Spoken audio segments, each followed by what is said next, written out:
Mr. Vohra, I want to come to you, and I want to, I want to request you to possibly put the focus on how precarious is the situation right now, especially in other states like Mizoram, with what we are seeing, an exodus of the Meitei community. We've seen Manipur, the suffering of the state over 75 days right now. Do you see, the tension escalate to other states now? I tell you, Ms. Preeti, Mizoram stands on a special footing.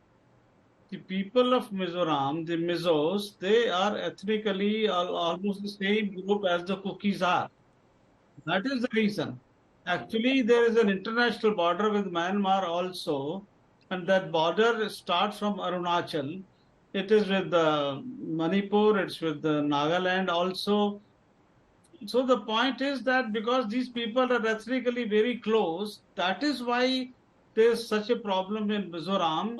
I don't think there'll be such a problem in other states like Assam, where also, of course, But some Mr. people. Vohra, especially in a state like Nagaland, because even when the Hill tribe is concerned, the Nagas and Cookies ethnically not really on the same page, but when it comes down to the Meiteis, they do unite. No, but the point is, in this case, so far, touch wood, Nagas have not been involved in this conflict at all. Neither Meiteis have taken any action against, retaliated. Even though they're both Christian communities, not Hindus versus Christians. Since I'm giving you the reason. Yes. Because ethnically they're very close to Cook. What happened is that there are, of course, Meiteis everywhere. They are in Delhi and Bangalore. Now, when the trouble started in Manipur, who were working, they went over to Mizoram because they found, because they're ethnically close, there'll be all who will want mischief, who will want trouble. So that is why this warning has been given, and that is why exodus is taking place. Naturally, everyone is worried about his safety. I don't think this situation will come to that pass in other states of the Northeast. I don't think even in Nagaland for that matter. Right. So here, because they're close, that is why it's happening. The other reason is, that the border, as I told you, the border with the Mizoram of Myanmar is longer than the border in Manipur. Manipur is about 400 kilometers. That's, I think, about 500 plus. Though total border with Myanmar is 1700 kilometers. So here, that is the issue, and there are their ethnic brethren who are stay across the border also. In fact, that was one of the causes of trouble initially starting in Manipur itself.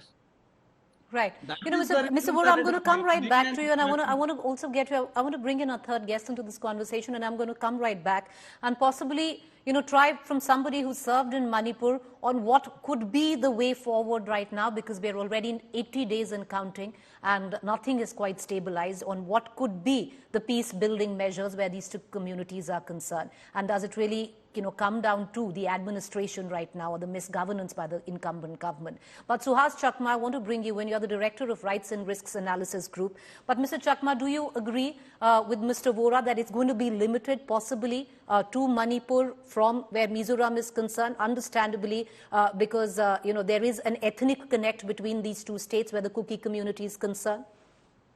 No, and only if we presume that there will not be any fresh incidents of violence.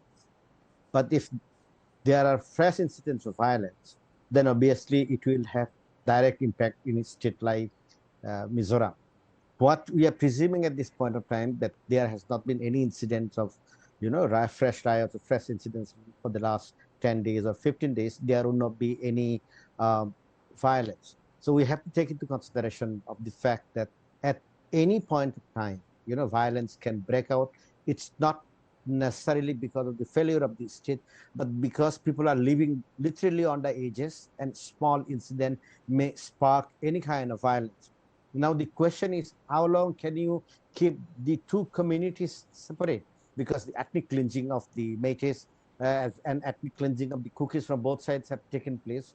So it is bound to, have more negative impact in Mizoram because of the larger ethnic affinity in Mizoram. And the second point, which I want to also bring into the notice, is that Mizoram is facing enormous amount of refugee and displaced people's crisis.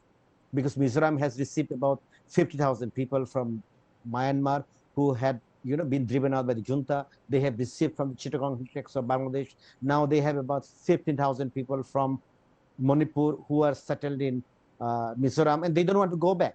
So at such a stage, question would arise, can Mizoram accommodate all the Jomi ethnic community people? Obviously not. And if you look at the center position has been absolutely ambivalent, or, Manipur doesn't matter each time, even when they seek some kind of assistance from the central government. So central government needs to have a holistic approach with respect to Mizoram as the ground, for all the refugees from the neighboring states, Myanmar, Manipur, and Bangladesh. And if you do not have a policy on this, at some point in time, we are going to have possibly more negative impact in Manipur, in Mizoram. And I am always saying at one particular point, the government of India is arming the Myanmar's junta, which is driving out its own citizens both into Mizoram as well as little number of people in Manipur.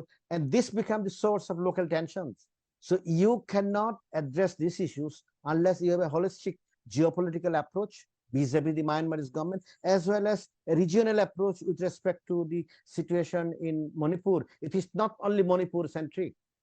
People are, very restless in Dimasa Hills as well as in Meghalaya. Right. And you had seen the Chief Minister of Meghalaya and the Chief Minister of Nagaland. They have strongly spoken against the riots. Unfortunately, the Home Ministry or the Prime Minister doesn't listen to it. So that's the unfortunate reality. Well, you are right there.